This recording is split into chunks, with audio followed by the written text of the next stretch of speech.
এটা বিকেল 4টার সময়, বীরভূম জেলা নলহাটি থানা।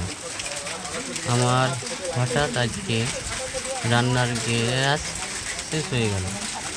গ্রামে আমাদের গ্যাস পাওয়া যায়। ঠিক 12টার সময় আমি দোকানে গেলাম, কিন্তু দোকানে গ্যাস পাওয়া গেল না। আমাদের ইন্ডিয়ান গ্যাস অফিস বসন্ত। আমাদের গ্রামটা গোবিন্দপুর গ্রাম।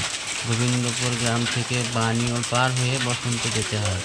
আমি বিকেল 4টার সময় খাওয়া দাওয়া করে গ্যাস আনতে আমি বার হলাম।